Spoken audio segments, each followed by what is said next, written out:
Anda corriendo al baño. Ya regresa BSO. Banda sonora original.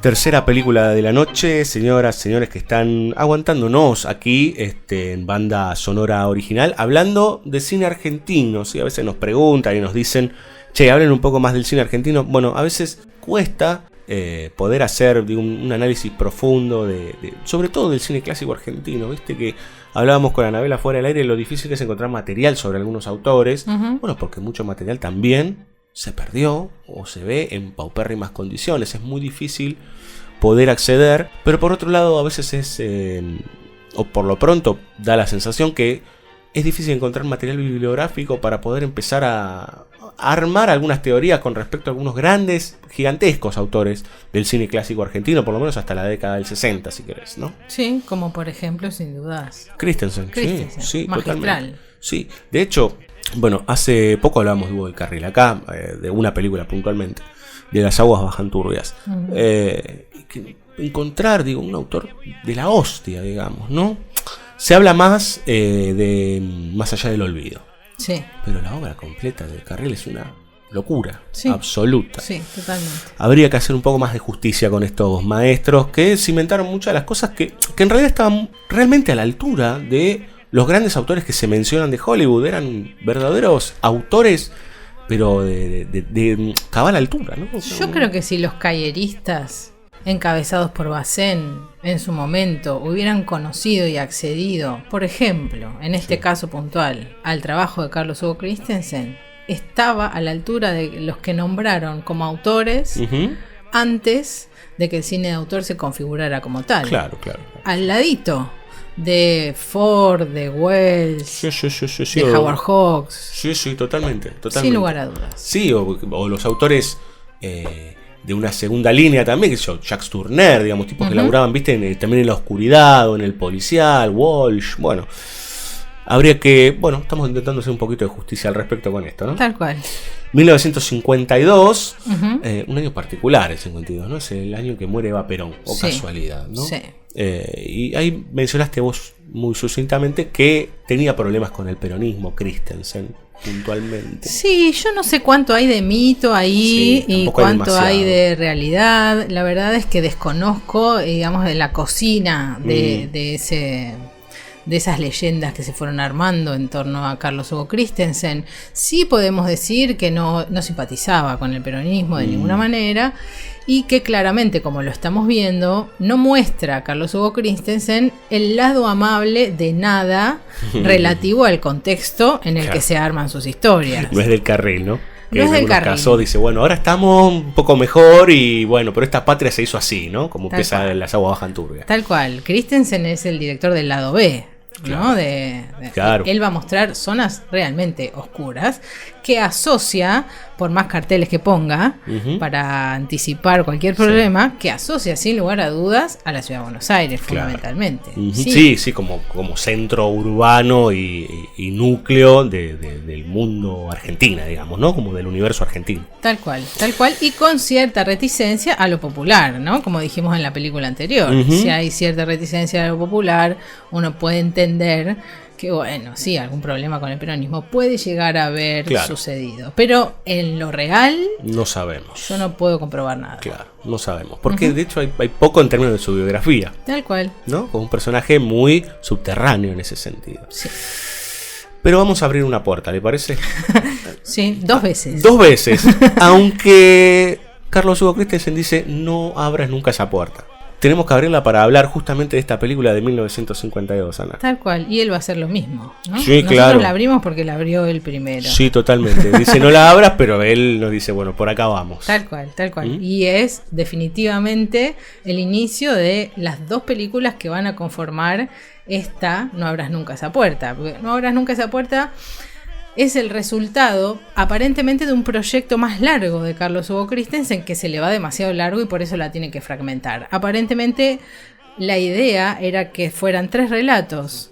En primer lugar, la que mencioné en el inicio del programa, que es como una especie de antesala del terror. Uh-huh. Y estas 2 que termina condensando en una sola pieza. Uh-huh. ¿Sí? Pero separó la primera porque le quedó del largo de un largo. Claro. Y así es como nos metemos de lleno con el policial. Y con el policial de corte inglés. Algo que Carlos Hugo Christensen trabajó muy bien. Uh-huh. Como casi todo lo que trabajó. No abras nunca esa puerta ofrece 2 relatos policiales relativamente cortos. El primero, una voz en el teléfono. Sí. Terrible. Bueno, seguí, porque hay algo ahí que me apareció una imagen de algo que ya habíamos visto en las películas anteriores. Pero dale, tranquila. Bueno, cuento muy brevemente de qué se trata la historia y justamente para decir una vez más que no es ahí, en la historia que se narra, el lugar en donde vamos a encontrar el sino de esta peliculita, sino que lo vamos a encontrar una vez más en la forma en que esa película es narrada. Una voz al teléfono narra la historia de 2 hermanos. 2 hermanos que, otra característica de este cine, están en ese momento en ausencia de los padres. La falta de familia o la familia quebrada en algún sentido también es un rasgo de Christensen, también es un rasgo del cine negro. Estos 2 hermanos están en un momento en el que sus padres, aparentemente adinerados, o al menos de un buen pasar, están haciendo un viaje, no sé si de aniversario o algo así, por Europa, o Europa otra vez. Y ahí tenemos un personaje muy interesante que es el personaje del hermano varón. Que es Ángel Magaña. Ángel Magaña, otra gran figura. Raúl Valdés, su personaje. Raúl Valdés es presentado en la noche porteña, en una discoteca o algo así. Una what. Ponele. Algo que es como hablar de algo, no sé, perdido en el éter, ¿no? Tal cual. Boite. Tal cual.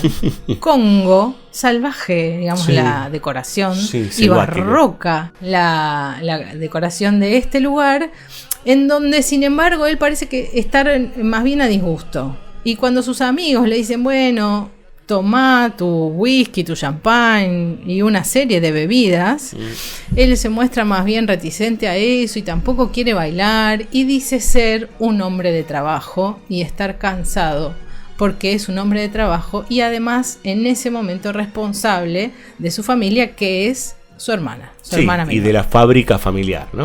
Sí, interesante. Personaje pulcro, personaje trabajador, que está pensando en que es la fecha de cobro de los empleados de una fábrica. Hablando de peronismo, digo, ¿no? Sí. Una imagen que en algún punto, si uno hace un poco de esfuerzo, puede asociar a una masculinidad que se vincule con el Estado. Claro.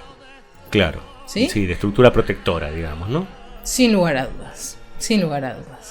Este varón, este personaje nuestro, Raúl Valdés, en esta primera escena se va a dar cuenta que su hermana, sin haberle dicho absolutamente nada y con un rostro por demás angelical y un cuerpo por demás etéreo, rubia, bonita, está con un hombre mayor en un lugar como ese, una discoteca, el Congo, oscuro y barroco, en una conversación breve, extraña para él. Y por eso se va a ir de este lugar a su casa, esperando que su hermana esté allí. Su hermana ahí no va a estar y va a llegar un poco más tarde, luego de que suena un teléfono. Ahí en el teléfono tenemos claramente la clave de la película. Lo que sucedía, y se lo confiesa ella misma, es que volvió a jugar. Ella era jugadora, tenía ese vicio. Y se lo confiesa en un living despojado, en el que sin embargo tenemos la marcada presencia de un cuadro. Eso te iba a decir, porque también está en la película anterior hay un cuadro. No como esta idea de la representación del otro puesta ahí como fijada. Sin duda. La imagen ahí a la cual está todo el tiempo evocando aquello que no está. Exacto. Otra vez la representación. Clave, ¿no? Sí, otra vez la representación. El lugar de la representación a cambio, si se quiere, o en reemplazo de lo real del cuerpo, en este caso, de esta mujer. Una mujer que definitivamente en un momento físicamente va a desaparecer, ¿no? Bueno, ella es una jugadora y lo que estaba pasando ahí aparentemente era que estaba tratando de devolverle a un chantajista un préstamo. Él se va a enterar que no solamente le había dejado el anillo que pertenecía a su madre, sino que además se había jugado el sueldo de todos los empleados de la fábrica. 70.000 pesos que había en caja. Exactamente. Que él se entera cuando va al banco a sacar plata y le dice, usted hasta tiene 10.000 pesos en descubierto, ¿no? Exacto. Se quedó en la quiebra. Se quedó en la quiebra. Ahí ellos se van a encontrar una vez más. Ahí es ella cuando va a entrar prácticamente en desesperación. Y ahí es donde una vez más va a sonar el teléfono.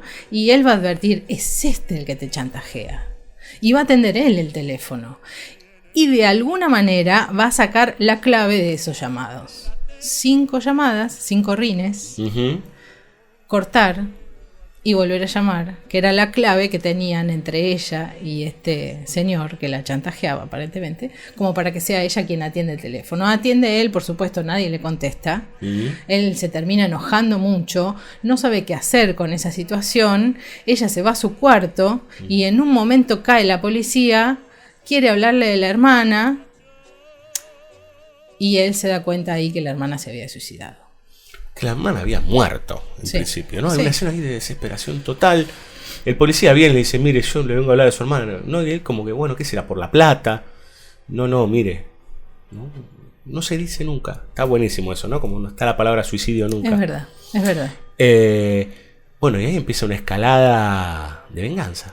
Una escalada de venganza y un tono de lo más negro y oscuro. Se va a la profundidad, pero absoluta. De hecho, el personaje de Magaña, que es un tipo relativamente simpático, se termina convirtiendo en una especie de monstruo, ¿no? Como todo se empieza a poner más duro, más oscuro, más apesadumbrado. La puesta, unos contrastes altísimos. Todo porque, y de hecho me parece que es lo que termina cerrando en la película. En esta primera parte de la película, en este primer relato corto. Él ya sabe quién es el tipo, porque intuye y cree que es ese tipo que vio esa noche, el tipo de los cigarritos en esa Watt. Tal cual. Mirá qué interesante, vos decís, él ya sabe y él lo que va a hacer es ir a buscar a este señor. Y lo hace después de decirle a la policía que ella era una chica feliz. Sí. Inocente. Motivos le dice, ¿no? El investigador le dice ninguno, si era una persona que estaba pasándola bárbaro. Exactamente. Y dice, ella no se mató, a ella la mataron. El policía intenta indagar un poco más y él dice, son cosas mías. Fíjate que si nosotros asociamos la imagen de este personaje al Estado, acá hay un problema. Le oculta a la policía algo y finalmente va a buscar venganza por mano propia. Exactamente. Problemático. Sí, claro. Para buscar venganza por mano propia, chantajea a un par de choferes de un bar cercano a esta boate y se sumerge en una casa de juego clandestino, en donde efectivamente lo va a encontrar a este señor.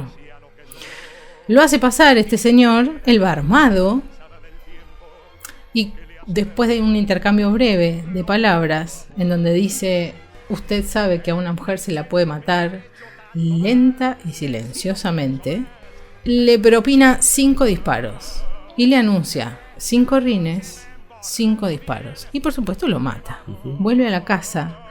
En la oscuridad total del salón, lo único iluminado es el cuadro. Sí. La mujer del cuadro, sí, Lang. Sí, claro, totalmente. Ahí hay un vínculo interesante para hacer en otra oportunidad. Sí.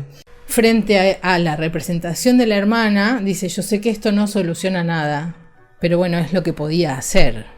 Sí, le habla a ella. Le habla a ella, hablándole al cuadro. Y en ese momento suena el teléfono. Y suena 5 veces. Tal cual. Terrible, es terrible. Es terrible. Porque aparte la cámara se va acercando, porque todavía no dijimos nada de los travelings o de los movimientos de cámara en Christensen, ¿no? Esta idea de ir recorriendo el espacio, de ir atravesando el espacio. Acá se va acercando cada vez más a Magaña ese grito ahogado, ¿no? Como no, y bueno, y nos deja ahí, ¿no? Sí, nos deja ahí. Después hay un traveling también muy veloz al teléfono. Exacto. ¿No? Que está sonando en ese momento y ahí termina la película. Travelings y paneos. Sí. De Christensen que claramente anticipan las claves de lo que estamos viendo, ¿no? Y que van a esos espejos en muchas oportunidades y que una vez más son los elementos que nosotros vemos que dejan brevemente ver algo del dispositivo y del recurso del relato, ¿no? Sí, total. Bueno, acá hay espejos, pero acá claramente la idea de doble está puesta entre el cuadro y la hermana desaparecida, digamos, sin lugar a dudas. Que también, ¿no? Es una niña inocente que al mismo tiempo esconde un vicio más bien oscuro y terrible, ¿no? Sí. Que a su vez, si te pones a pensar, ¿importa si se suicidó o la mataron? En definitiva, lo que termina siendo potente en la película es la acción que toma él a posteriori. Sí. Él está claramente convencido que fue ese tipo. Se acabó. Sí. Y allá va. Sin, pensando otra vez en términos de Estado, sin confiar bajo ningún punto de vista en las estructuras estatales que lo rodean, dicen. Exactamente, ¿no? Exactamente. Pienso en un caso argentino de no hace tantos años, bueno, por ahí los más jovencitos, pero el ingeniero Santos, que salió con el auto a buscar a los ladrones. A mí no, pues le habían robado y fue y los liquidó. Bueno, hay un montón de esos, ¿no? Pero esta idea de bueno, el Estado, o más allá de que uno pertenezca al Estado, sino las estructuras estatales, no me pueden dar ningún tipo de solución. Tal cual. Voy yo. Pero hay algo que es muy interesante en esto, y es que esa voz al teléfono está siempre fuera de campo. Totalmente. Siempre. Nosotros no sabemos nada acerca nada de eso. Son 5 tonadas nada más. Con lo cual, y esto también es bien negro y también suscita una serie de controversias, podría ser cualquiera. Claro, Digo, totalmente. aquel que no se ve, del que no se tiene rastro, del que no se tiene nada más que la terminal esa en el teléfono sonando con una clave, podría ser cualquiera. Sí, totalmente. Lo cual se podría traspolar al personaje de Magaña. Puede ser cualquiera de nosotros ese. Sin lugar a dudas. Y eso es una gran preocupación, digamos, ¿no? En términos de, bueno, ¿dónde está parado en relación a su sociedad, ¿no? Bueno, ¿qué estás haciendo, hombre de a pie? Tal cual. Y él mismo es, digamos, un doble, ¿no? Claro. Esmerado, trabajador, etcétera, etcétera. El argentino promedio, si querés, de una época como esa, digamos, ¿no? La incluso en una posición ciertamente privilegiada, ¿no? Y cuidadoso con sus empleados, de repente termina haciendo venganza por mano propia y presuntamente equivocándose ahí, ¿no? Sí, algo que también es, otra vez, volvemos a lo mismo, pero los personajes de Christensen masculinos tienen cierta comodidad que les termina siendo un impedimento. Digo, se corren de eso, terminan en la más profunda oscuridad y miseria. Sí. Todos. Digo, ¿no? Se la juegan 100% y eso los termina destruyendo. Sí. Si hablamos de oscuridad, vamos al siguiente relato de esta hermosísima película, en donde supuestamente es altamente superadora de este relato. Para mí sí. Que es El pájaro cantor, ¿no? ¿Cómo es el título? El pájaro cantor vuelve al hogar. El pájaro cantor vuelve al hogar. Es increíble. Con una placa que empieza con este relato es se puede contar con los oídos y con el tacto, algo así, ¿no? Intentaremos que se cuente para la vista, digamos. Tal cual. También hay una marca enunciativa. Sí, claro. Como decías vos. Esto es cine. Tal cual. Sí, es autoconciencia. Un nivel de autoconciencia importante ahí. Sí. Y un relato que es raro también. No, abre en un pueblito del interior, no sabemos cuál. Pero sin lugar a dudas podríamos pensar que en las inmediaciones de la ciudad. Bien campestre. Bien campestre. Con una viejecita. Así que, ¿qué onda? Sí. Esto va a ser un policial, ya lo sabemos. Sobre todo lo sabemos porque está unida con el relato anterior. Sí, que está todo cosido el principio, el final y los dos relatos por ese plano que se acerca a los libros, tipo Cuentos de la Cripta, ¿no? Se acerca a ese libro como encerrado en una bóveda, una cosa rarísima. Más bien, sí. Entonces, bueno, ¿qué clase de policial? En el campo con una señora vieja, una viejecita. Una viejecita tierna, sumamente tierna. Doña Rosa, que en pocos minutos nos vamos a dar cuenta de que es ciega. Doña Rosa va a recibir una carta. Ella va a descreer de que sea para ella al principio, porque en verdad espera una carta, pero hace muchos años la espera y hace muchos años que eso no sucede, y entonces en principio descree de eso. Finalmente, su sobrina, una niña de campo, le abre la carta y es nada más que la de la caja de ahorro, en donde esta señora evidentemente tenía algún fondito. En una casa en la que esta mujer ciega se desenvuelve magistralmente. Sí, claro. Sí, habla de cómo manejarse, ¿no? Sí. ¿No? ¿Cómo sabe que es de noche? No por tal cosa, por tal otra, o de repente por cómo el aire se mueve, funciona como habla cada persona, ¿no? Tal cual, sabe si la sobrina bajó la vista, si la sobrina se dio vuelta, los movimientos del otro los puede advertir por alguna clase de vibración. Ahí vamos entendiendo el porqué este cartel inicial de la película, ¿no? Entonces un personaje ciego que presume finalmente de ver mejor que nadie, ¿no? De tener tan despiertos sus sentidos que termina advirtiendo cosas que su sobrina, que no tiene ningún problema de visión, no advierte. Esa noche, después de la llegada de esta carta que a la señora no le suscita ningún interés, como siempre, va a poner 3 platos en la mesa. El tercer plato está reservado para su hijo. Un hijo al que ella sabe, espera vanamente. Un hijo que se fue, dice ella, como alguna vez se había ido su padre. Sí, que le gustaba la noche y le gustaba la joda, ¿no? Tal cual. Me lo robaron las mujeres. Y me lo robó la noche o algo así, los bares. Sí. Las mujeres y los bares me lo robaron. Pero un día volvió, dice ella, viejo y sin dinero. Y a partir de ahí fue mío para siempre. Fuerte. Qué señora más rara, claro, la viejecita. La viejecita, la claro. viejecita tierna, ¿no? Antes de esa cena, ellas escuchan un programa de radio. En ese programa de radio se anuncia que una vez más se había cometido un crimen en una casa de antigüedades en la ciudad. Sí. Que nosotros ya presenciamos como espectadores, ¿no? Exactamente.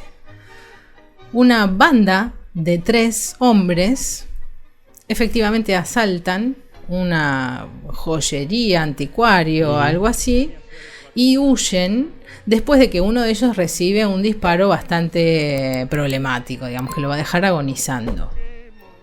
La noticia llega a través de la radio a estas 2 mujeres y el locutor anuncia la particularidad que tiene este ladrón. Es hermoso. Es hermoso. Es de una inocencia y de una contundencia abismal. Sí, funciona. Total, como loco. Por donde lo veas. No hay forma que no te dé una sonrisa cuando lo escuchas hablar, ¿no? Tal cual. La particularidad es que este ladrón, cada vez que está cometiendo un delito, silba una vez más el tango 1. Bien. Si querés hagamos otra vez un paralelo con Lang y M el vampiro. Sí, sin lugar a dudas. Sin lugar a dudas. M el vampiro va a estar en esta película, de alguna manera, y va a estar en este policial del que hablaba al principio. Sí. Casi. Si muero antes de despertar. Claro, porque hay ahí un asesino de niños, ¿no? Asesino / abusador, no se sabe, de niños. Sí, Lang está cerca de Christensen, sin lugar a dudas. Bueno, ahí está esta señora y su sobrina, escuchan la noticia, van a cenar y en el momento en el que están por cenar se escucha un auto. Su sobrina le dice a la señora, hay un auto. Siempre pasan. Alguno que se habrá dejado algo, que habrá tenido que ir al pueblo a esta hora de la noche. Ningún auto para acá, pero ese para. Y ahí está nuestro personaje golpeando la puerta de la casa de esta señora y ella reconociéndolo. No recuerdo ahora el nombre de este personaje, pero lo tenemos por acá. Sí, es Roberto Escalada, otra vez. Mutado completamente de lo que lo habíamos visto en Los Pulpos, ¿no? Sí, se convierte en la otra cosa. Sí, totalmente. Acá no es el muchacho pobre que ha terminado en la ruina, sino que, bueno, es un tipo de armas tomar. Tal cual. Él es el hijo. ¿Raúl? Raúl creo que sí. Parece que se repite el nombre Raúl por... Creo que sí. Bueno, y ahí está golpeando la puerta desesperadamente, la puerta de la casa de la madre, y entrando de una manera muy abrupta, descortés, sin lugar a dudas, y apurada, con sus 2 compañeros delincuentes, uno de ellos mortalmente herido. Bueno, claramente ella lo anuncia, no era esa la forma en la que esperaba que después de 8 años su hijo volviera. No era esa la forma. Procura esta señora, a pesar de eso, darle una bienvenida. Pero los gestos de él son tan descorteses. La trata de vieja, ¿no? Vieja, ¿qué querés? Vieja, no me molestes. Vieja, estoy ocupado. Vieja, servime la sopa. Que algo en ella se empieza a oscurecer realmente. El trabajo lumínico que tenemos sobre el rostro de esta mujer es impresionante. No. En la mayoría de estas escenas, la luz cenital le deja casi absolutamente a oscuras la mirada. Sí, totalmente. O ves pequeños brillos, casi como que te perdieras de que ya esos ojos están vaciados, digamos, exactamente, ¿no? Y oscurecidos a la vez, o sea... Mira, no sé para dónde vamos a rumbear ahora, pero yo quedé completamente, yo diría al borde del éxtasis, cuando ella se da cuenta de lo que sucede, que hay un tipo que se está muriendo, y bueno, y con la sobrina ella dice, vamos a tener que tomar una determinación de todo esto. Y esto se extiende a una secuencia, podríamos decir, casi de absoluto silencio. Sí. No hay un solo ruido de nada, y acompañamos a esa viejecita en su plan para desbaratar los planes de su hijo y sus socios. Es increíble, plano a plano, es como uno tras otro. Hay un esfuerzo por contener en la imagen todo, que es brutal. Es brutal, es una escena larga, lenta y silenciosa. Totalmente. Y sumamente sostenida, con un nivel de suspenso abrumador. A contracara o a contrapelo de lo que diría cualquier manual, digamos, ¿no? O sea, no hay música, no hay sonido. Yo me imagino esa escena en el cine. Tal cual. El silencio sepulcral, digamos, ¿no? Sí. Y no necesitas ni un sonido. No, nada. Esta señora grande y ciega, que sola va a ir primero a encerrar al socio de su hijo. Sola va a entrar a la habitación sabiendo que el socio de su hijo está ahí y está dormido. Va a sacar el arma, le va a agarrar el arma a este muchacho, una persona ciega y mayor, sin hacer ni un ruido en esa habitación. Va a encerrarlo definitivamente. Se va a dirigir luego a la habitación donde está el hijo y va a hacer lo propio. En un momento, y esto también es terrible, la mujer sabe que el hijo está ahí tendido en la cama, quiere hacerle una caricia, se contiene. Sí, cómo se tensa el rostro en ese momento. Es impresionante. Entendés todo. No hay una palabra que lo pueda superar, digamos. Tal cual. Entonces, tocarlo, estar a 1 centímetro del cuerpo del hijo, durmiendo ahí, contenerse y en cambio agarrar el arma del hijo, guardársela. Sí. Salir de la habitación, cerrar la puerta con llave, bajar sigilosamente una escalera de madera, entrar en la habitación de la sobrina, con quien termina de armar el plan. Y le dice, vamos a estar en igualdad de condiciones. Y saca los tapones de la casa. A todo esto, el hijo había planeado con el compañero. Primero que al tercero había fenecido y lo habían enterrado atrás de la casa de la viejita. O sea, el hijo siniestro a más no poder. Por otro lado, planeaban afanar la caja de ahorros. Si querés volvamos al tema del Estado ahí, ¿no? Sí. Afanar la caja de ahorro que tenían los pueblerinos, digamos, ¿no? Con lo que en un momento dice como, con esto contarán algún que otro paisano y gente de bien, digamos, ¿no? Tal cual. Entonces ahí es donde ya termina tomando la determinación. Sin duda. Cuando está diciéndole a la sobrina cuál es el plan, empezando por cortar la luz de la casa, la sobrina le dice, pero si yo voy a buscar a los hombres del pueblo o de una estación de servicio cercana y les digo que vengan armados, tal como la señora Rosa se lo pide, le dice, lo pueden matar a Raúl. Y ella le dice, para mí está muerto, este no es mi hijo, no es el hijo que yo eduqué. Increíble. Sí, totalmente. Todo esto a oscuras, A oscuras, una señora diciendo que por favor vayan a buscar hombres armados, poniendo en riesgo la vida de su hijo, delincuente, pero su hijo. Sí. Otra vez es la moral, otra vez, ¿no? ¿Hasta dónde llegamos? Terrible. ¿En qué se convierte esta viejecita? Y de hecho dice, el padre, incluso muerto, sigue siendo mío. Claro. Esta viejita en algún punto se parecía a esa Safo que dijimos que me vas a dar el gusto de verte entre mis cosas. Claro. ¿No? Claro. Mío. Sí. A mí no me importa si mi marido vuelve viejo, cansado y sin dinero. Es mío. Claro. Y a mí no me importa si mi hijo termina muerto. Aún muerto puede ser mío. Porque ahora no lo es. ¿No? Y de eso venía quejándose. 8 años sin que mi hijo sea mío. Bien, efectivamente sucede. Sí. Hay algo muy lindo ahí, ¿no? Porque logran zafarse tanto el hijo como el compañero de las puertas trabadas y cerradas y demás. Y la ven a ella, ellos están en un primer piso, y la ven a ella abajo con un plano increíble en donde mitad de su cuerpo, la mitad para arriba está a oscuras por completo, y la mitad para abajo con un delantal está iluminado tenuemente, de donde saca una pistola. Exactamente. Y ellos dos empiezan a pelear arriba, porque el socio le quiere pegar un tiro o se la quiere sacar encima a la vieja. Claro, le dice algo así como que ella los va a buchonear. Claro, vieja de mierda, ¿no? Como, ¿no? Y ahí es cuando cambia la mano. Ahí cambia sorprendentemente. Sí. El que le había tratado tan mal a la madre, de repente cuando su compañero... Ahí hay una cosa rara, porque su compañero primero quiso coquetear con su prima y tampoco le dio cabida, ¿no? Como, con esto no te metas, y de hecho lo vigiló un rato para que eso no sucediera. Claro. Y con la madre tampoco. No, yo soy un delincuente, pero mi prima y mi madre... Sí, otra vez, ¿no? Una cosa medio tanguera esto de la vieja... Tal cual. ¿No? Tal Intocable. Cual. Intocable. Y entonces por eso ellos empiezan esa pelea en este primer piso...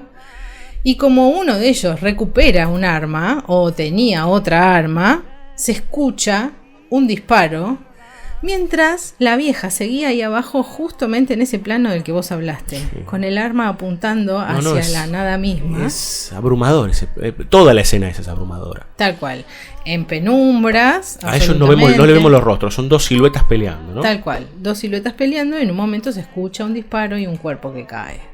En ese momento... es que llega su sobrina con estos hombres armados que encontró en la estación de servicio. Los hombres entran un segundo después de que uno de los dos, que fue evidentemente el que quedó vivo de esa trifulca, de esa pelea, susurra. Déjame salir. Sí. Algo así como te prometo que me voy a ir por el buen camino. Sí. Susurrando. A todo esto, el camino previo es lo que vos habías mencionado de los planos pies Christensen con una linterna, ¿no? Que le va iluminando la cara. Sí. Y le habla muy suavemente eso que decís vos. Y cambia el rostro de ella por completo. Cambia el rostro de ella por completo. Hay una suerte de alivio ahí, tenso de todas maneras. Y efectivamente lo deja ir. Él le dice, mamá, déjame ir, voy a tomar el buen camino. Y se va. Cuando llegan estos hombres armados, ella dice, bueno, es tarde, o alguien dice, bueno, es tarde, hay uno que ya no está. Ella se queda quietita en ese lugar. Y de alguna manera nosotros nos enteramos que ella presume que efectivamente el que se fue el hijo, y que ella cree que va a tomar el buen camino. La sobrina se acerca al cuerpo muerto del otro, y cuando es iluminado, nosotros vemos que el muerto es el hijo de Rosa. Y hay varias preguntas para hacerse acá. Yo me pregunto, esta señora, que veía más que cualquiera de nosotros, y que tenía sin lugar a dudas para eso los otros sentidos absolutamente desarrollados, ¿no advirtió que la voz de aquel que le pide salir no era la voz de su hijo? ¿Cuánta ilusión de creer habría ahí o cuánto cinismo? Yo apuesto, ¿sabes por qué? Parece un chiste, ¿no? Pero apuesto por la ceguera. Y la ceguera en términos de cuando ella escucha a su hijo defenderla, la retrotrae al hijo que ella cree que debe ser, a ese que anhela, a ese que ella cree que es el que debe ser suyo. En ese momento la estructura de ella misma de percepción es otra, trastocada por el sentimiento, si querés desde una raíz expresionista, ¿no? Sí, como el sentimiento desbordado que al escuchar la voz y en voz baja entiende claramente e imagino que quiere que sea el hijo. Yo apuesto por eso, lo puedo poner en duda. ¿Qué se puede poner en duda? Sin lugar a dudas. Sí. Apuesto por eso también.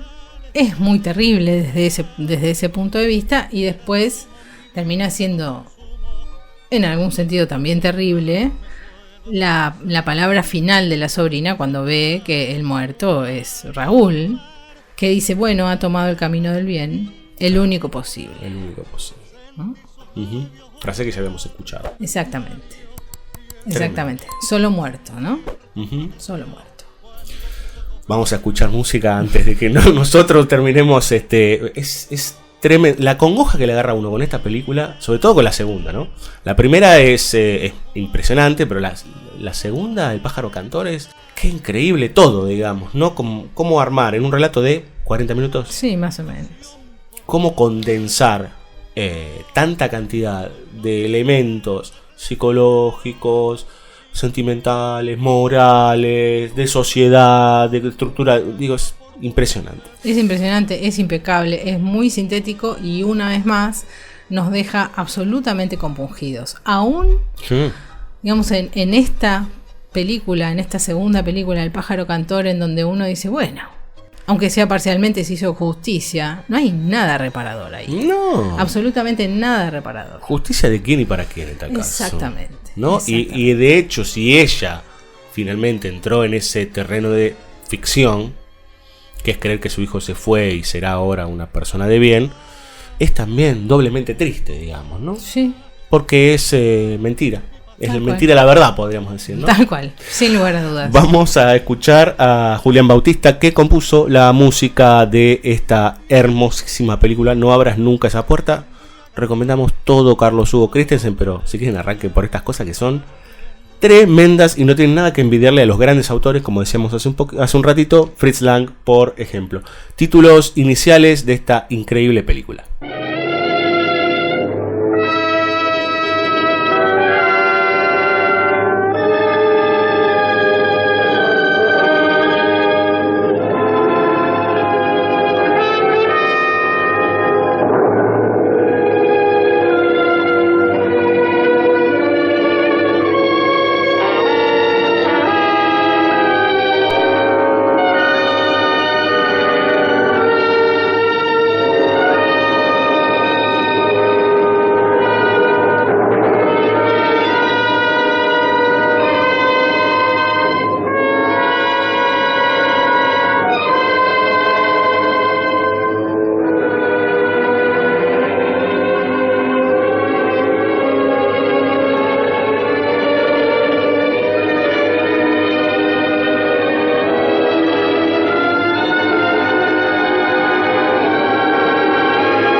BSO, Banda Sonora Original, temporada 2018. Escucha cine, Pensá cine.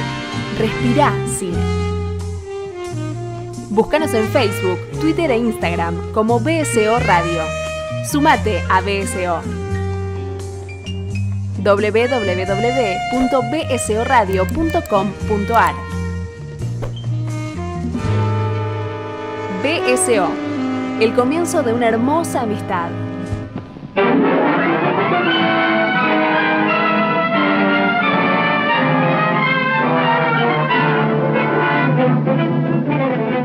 Último bloque, el bloque más tenebroso tal vez, compañera Ana, porque en este bloque la muerte camina a la lluvia.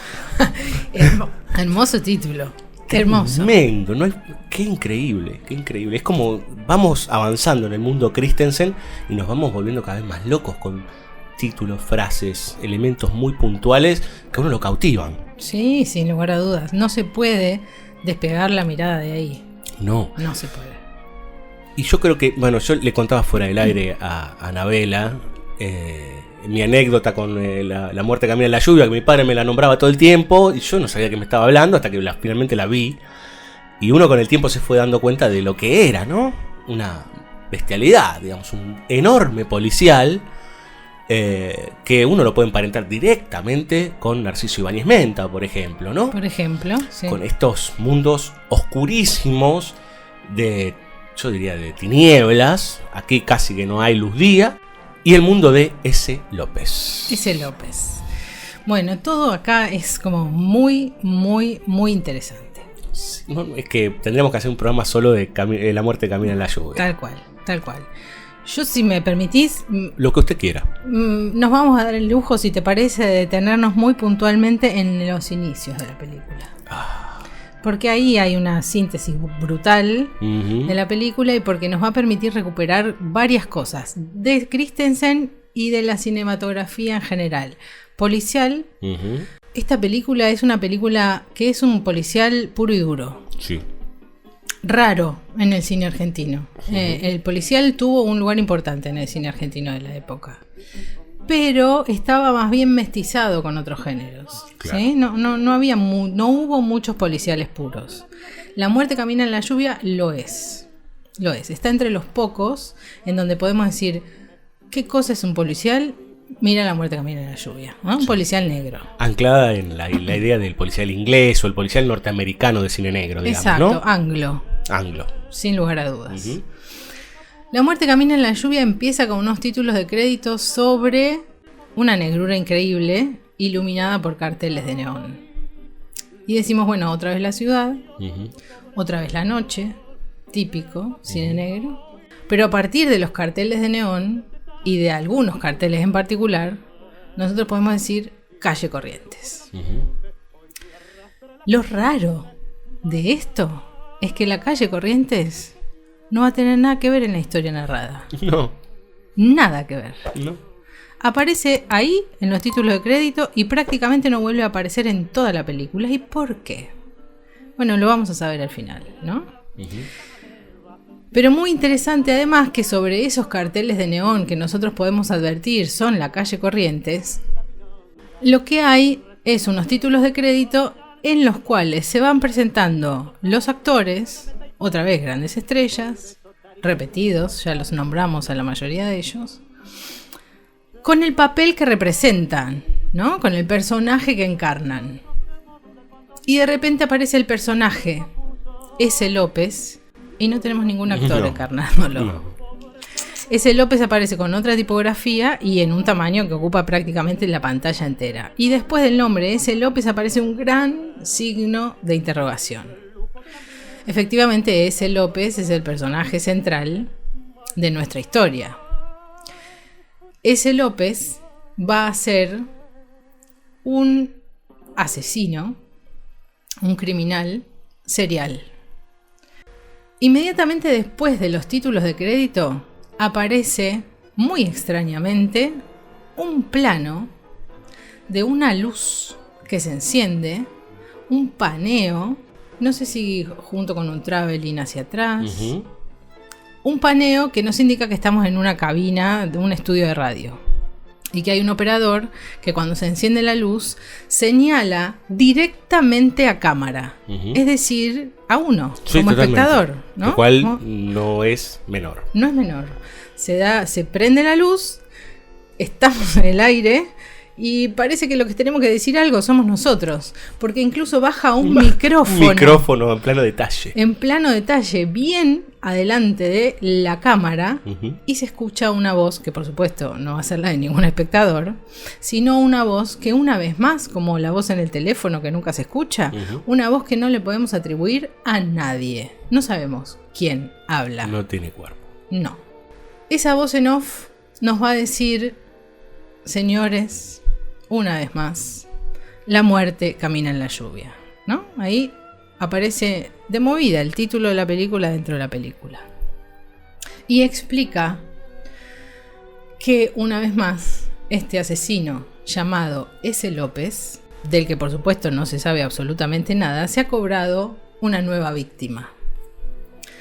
Y empieza como a, de alguna manera, redondear la noticia de este nuevo crimen y de la identidad desconocida de S. López, con una serie de planos que acompañan esa voz en off, que tampoco se los podemos atribuir a nadie, ¿no? Nosotros escuchamos la voz de la radio, los medios van a ser muy importantes en esta película, la radio y sobre todo la prensa escrita, específicamente el diario Clarín, con nombre y apellido. Sí. Me voy para Clarín, querida, le dice. Tal cual. Terrible, ¿no? Inverosímil hoy. Sin lugar a dudas. Tenemos un plano de un aparato de radio en un automóvil con alguien que maneja, que tampoco sabemos quién es decir, es el hombre de a pie, el hombre común y silvestre. No tenemos un rostro para cualquiera ellos, de nosotros. Cualquiera de nosotros. Un primer plano de una radio en un hogar. Sí. Se ven unas agujas de tejer de una señora presuntamente que está tejiendo, pero no sabemos ni quién es ni nada, y tampoco va a volver a aparecer ahí en la historia, que cuenta justamente esta historia de S. López, y después esos planos van a ser delegados, casi sin que lo podamos percibir, en un personaje muy menor en la película, que es nada más y nada menos que un delincuente menor, un carterista. Sí. Barquinazo. Después vamos a saber. Barquinazo, el carterista Barquinazo. ¿Qué pasó con este carterista? Presencia uno de los asesinatos, el de esa noche, de S. López, que golpea fuertemente a un hombre en la calle, en una calle de Buenos Aires lluviosa. ¿Qué Buenos Aires? Digo, nosotros empezamos viendo carteles de neón de la calle Corriente e inmediatamente después nos vamos a enterar de que S. López en realidad circunda en el barrio de Palermo y Belgrano. Sí. En los barrios de Palermo en la y zona Belgrano. norte. Y de hecho tenemos un mapa de la ciudad de Buenos Aires cuando entramos ya a la oficina de policía, ¿no? De detectives. Interesante si nosotros pensamos que en líneas generales la cinematografía hasta ese momento se ocupaba muy bien de ubicar el mal en el centro de la ciudad y en los barrios el bien. Claro. Acá no. El asesino está en los barrios, ¿sí? Y no se sabe quién es. Nosotros vemos, a partir de la subjetiva de este Barquinazo, que se ocupa de seguir al presunto S. López y lo sigue a través de una serie de calles lluviosas hasta que finalmente lo ve. Hasta este momento nosotros no sabemos quién es Barquinazo, ni mucho menos. Nada. Eso lo retomamos después. Seguimos, ¿no? Una subjetiva muy enrarecida de un hombre que entra en un lugar que tiene un cartel que dice Babel.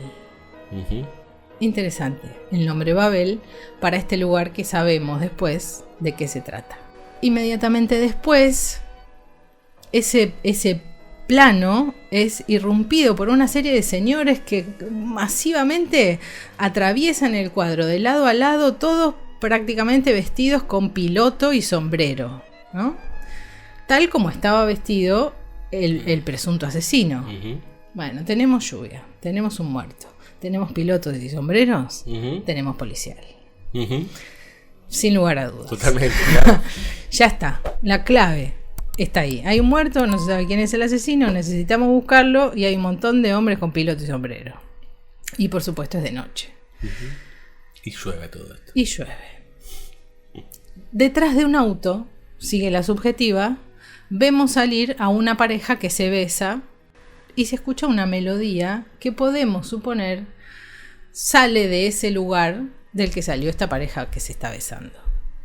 La escena siguiente va a ser en la estación de policías, digamos, ¿no? En la oficina de policías, en donde el detective detrás del escritorio va a estar leyendo un diario luego de tener una conversación telefónica con alguien que parece ser su superior, parece estar muy enojado y parece poner en evidencia la ineptitud o la impotencia de la policía frente al caso, al punto de pedir remoción de autoridades, literalmente. Y ahí se suceden unas cosas interesantísimas. Por un lado, se pone en evidencia el poder de los medios para construir las historias e incluso para pujar por esa remoción de autoridades, ¿no? Institución, policía. Y por el otro lado, poner en evidencia la flaqueza de la institución. Claro. ¿No? Entonces ahí tenemos algo típico del cine negro que finalmente significa ¿y la ley dónde está? Bueno, muy típico, claro. ¿La ley dónde está? La ley está adormecida, la ley no tiene pistas. ¿Y quién va a entrar a proveer una pista? Un periodista. El periodista del diario Clarín. Un jovencito que encima parece burlón, altanero, y le dice: yo le voy a traer la primicia. Y le abre la puerta, nada más y nada menos que a Barquinazo, que fue, y ahí lo recomponemos, el único testigo. El único testigo. Barquinazo, con la ilusión de cierta recompensa económica, y ahí hay un chiste también interesante, dice: con esta recompensa hay que dejar un no sé cuánto % para la caja de jubilación. Claro, entra la jubilación. Claro, así, ¿no? también muy de la época, ¿no? Si lo pensamos, tiene un anclaje sumamente fuerte en el presente.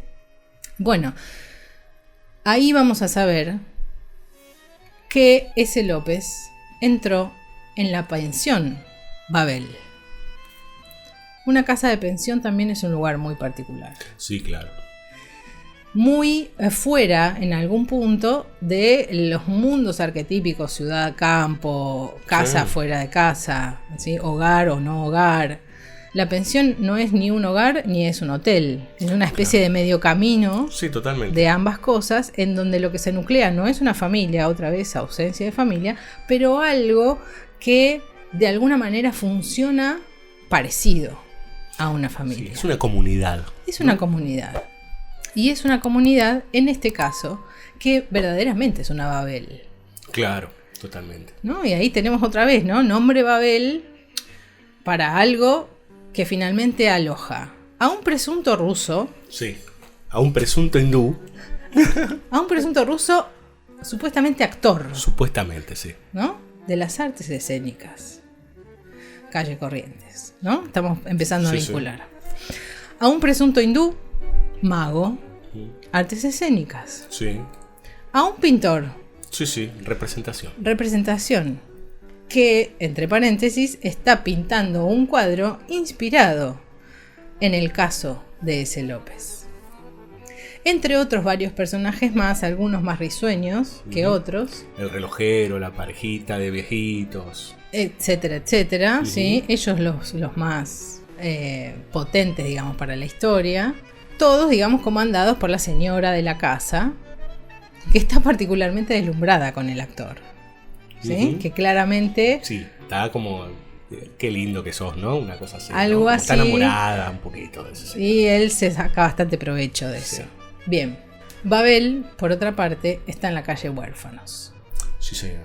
También, ¿no? Sí. Estas personas solitarias, oscuras, diversas, pueden ser todas. Cualquiera de ellas. Sí. Ese López. Sí. Porque, sobre todo porque sabemos poco de ellos, no tenemos ni idea que la calle se llame Huérfanos. Y encima me hiciste acordar ahora que en Safo, cuando ella le deja la tarjeta, le está la dirección abajo y dice Europa no sé cuánto. Ah, mira. ¿no? Con los anhelos de ir afuera y demás. Bueno, no importa, pero estábamos con los personajes de Babel, ¿no? La Torre de Babel. Esto sin decir nada sobre el nombre, ese López. Claro. López es un apellido en Argentina. Sí. De lo más Rodríguez, Pérez, sí. Corriente. Sí. Y S, la letra S, designa al mismo tiempo a ese que puede ser, una vez más, cualquiera. Ese López, cualquier López. Exactamente. No podemos identificar nada en relación a eso, sobre todo si tenemos en cuenta que dentro del lugar en donde habita ese López hay una verdadera Babel. Uh-huh. Bien. La policía va a empezar sus investigaciones ahí, sin lugar a dudas. La prensa va a estar como codo a codo con la policía. Con este muchachito periodista que está en una franca carrera de ascenso, por su ascenso. Y que va a estar de novio con una de las pensionistas que, casualidad, se inclina también por los medios, por un trabajo en los medios. Ella se dedica a hacer publicidad, ¿no? A escribir publicidades. La policía empieza a investigar y para eso empieza a tomar sospechosos, y en el momento en el que toma el primer sospechoso, con el sospechoso encerrado se produce un nuevo asesinato, lo cual por supuesto descarta. Claro. Y así se sucede un par de veces, en donde los presuntos sospechosos tienen que ser descartados porque se siguen sucediendo otros crímenes. Se sucede el siguiente ahí mismo, en la pensión, y asesinan a un profesor que había sido invitado por uno de los pensionistas y que estaba, no sé si para una cosa científica. Con una escena magistral, porque la policía lo insta a que sea una especie de observador investigador. Exacto. Y hay toda una escena en que comen borscht, uh-huh, en donde se van sucediendo primeros planos, ¿no? De risas y cómo lo miran a él, hablando del asesino, de ese López. Expresionismo alemán. Propio también de la cinematografía negra, que recurre al expresionismo para forjar su estilo visual, ¿no? Uh-huh. Bueno, así se va sucediendo. Nadie tiene finalmente la pista de quién es ese López, aun cuando ese López está entre cuatro paredes. Sí. Impresionante. Sí. Ni la policía, ni el espectador. No hay pistas. Lo más cautivante es que uno sabe cada vez que la policía atrapa a uno, sabe que no es. Sabe que no es, aún sin tener... Es demasiado fácil.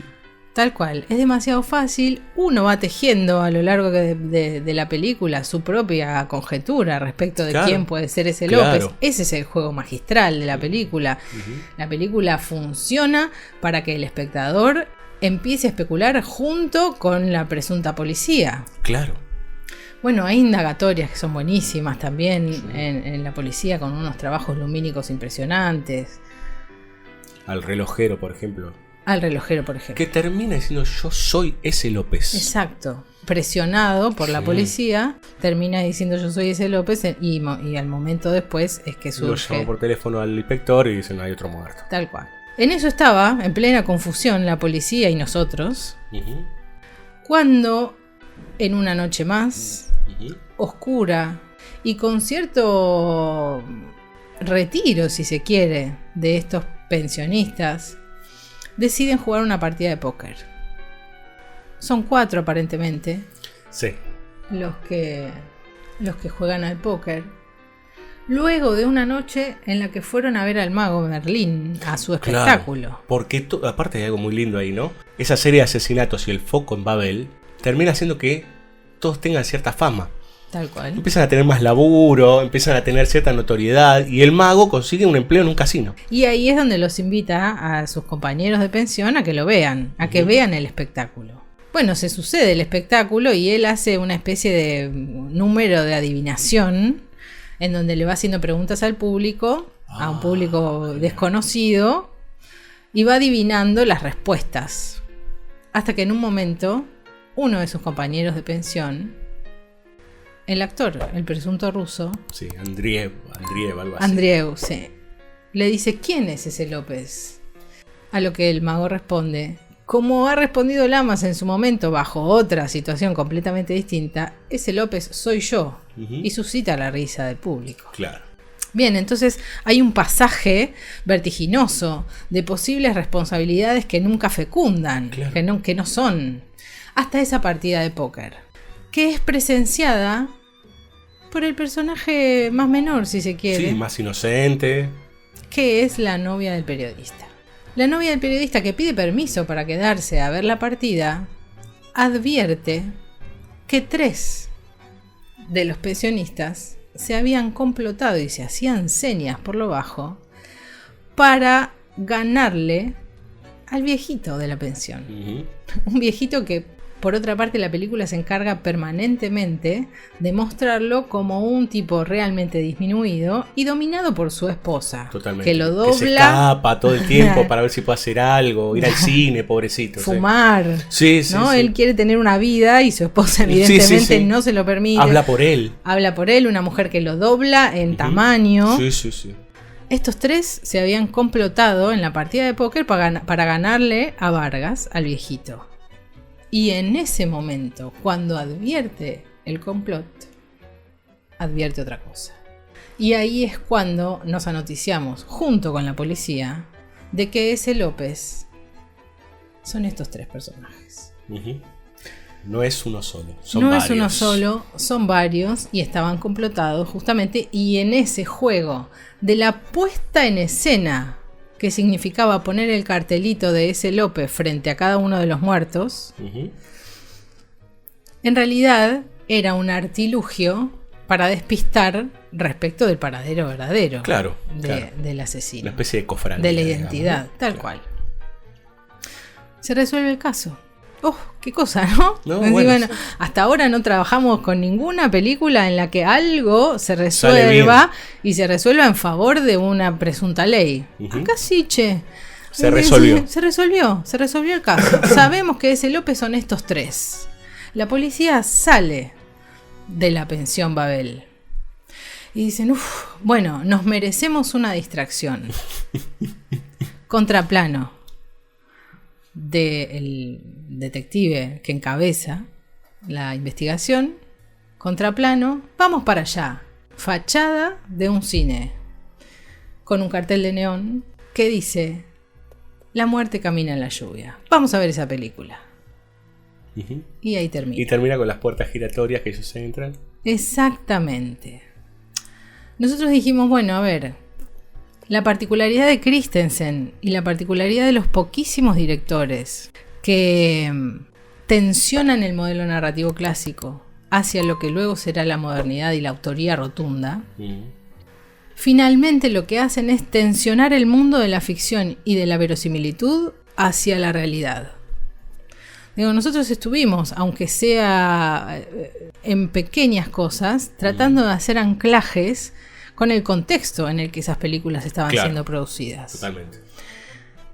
Y efectivamente eso es algo que pasa con el cine negro y con el policial negro especialmente.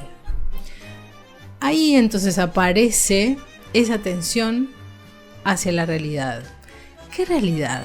Es la pregunta, en principio, que podría llegar a reunir a un grupo reducido de películas que hacen este ejercicio. ¿Qué es lo real en La muerte camina en la lluvia? Y muchachos, ¿qué es una película? ¿No? La primera realidad de un film es que se trata de un film. Totalmente. Sí, se autocomprende como un relato, como una estructura autónoma, digamos. Tal cual. ¿Qué queda después de La muerte en la lluvia? En primer lugar, que se trata de una película. Y en segundo lugar, que aún a pesar de que en esa película hay un caso que se resuelve, y ese López está cerca de todos.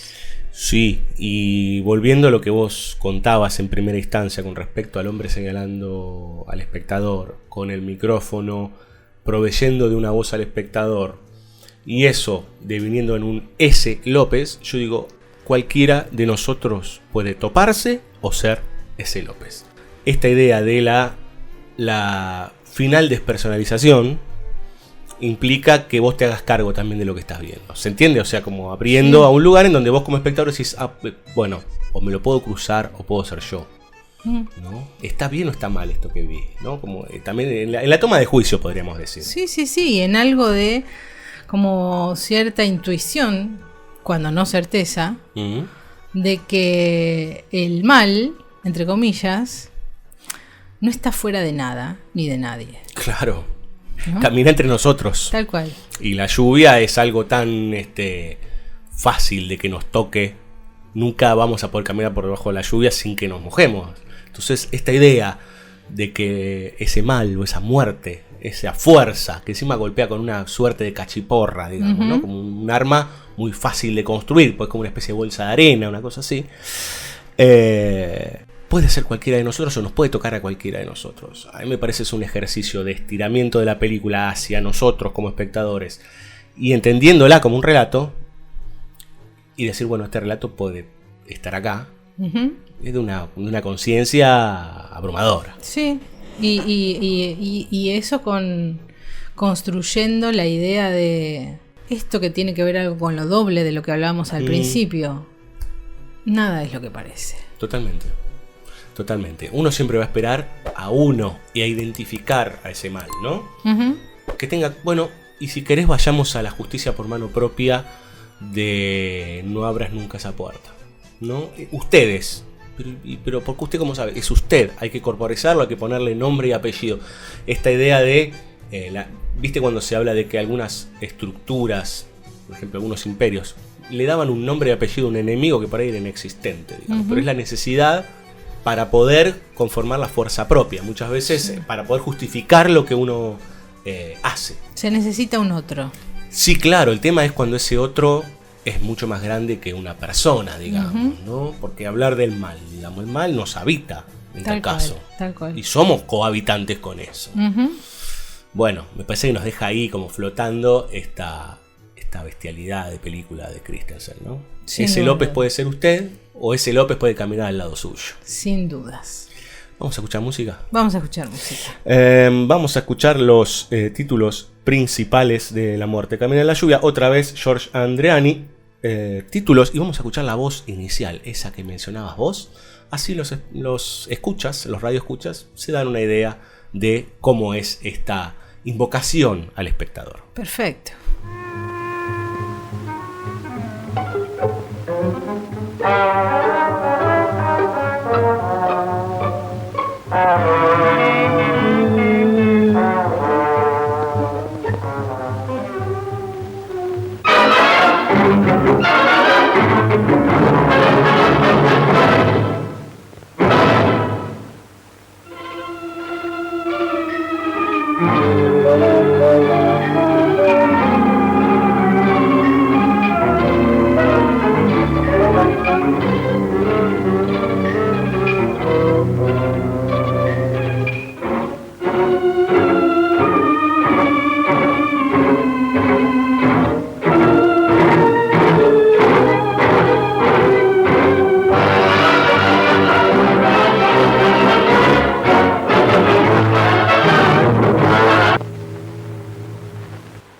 Buenas noches, amigos. Llueve. Y una vez más la muerte sale a la calle. Buscan las sombras alucinadas. Sí, mis amigos. La muerte camina en la lluvia. No es esto una frase literaria. Es una realidad dolorosa, brutal, increíble, que estremece de horror a Buenos Aires. ¿Quién es ese López? ¿Quién es el besánico criminal que mata bajo la lluvia y deja su tarjeta junto a la víctima como quien, terminada una obra de arte, estampa su trágica firma? ¿Es un exhibicionista morboso? ¿Un paranoico?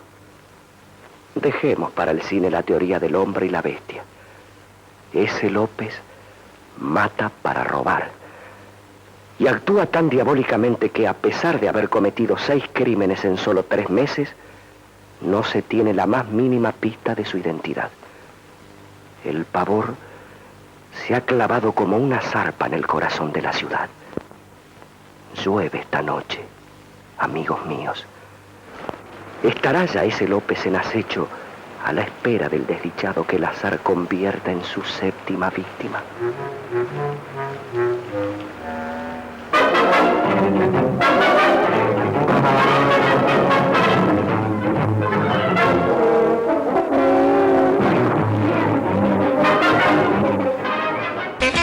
Acomódate en tu butaca. Aún hay más BSO. Banda sonora original.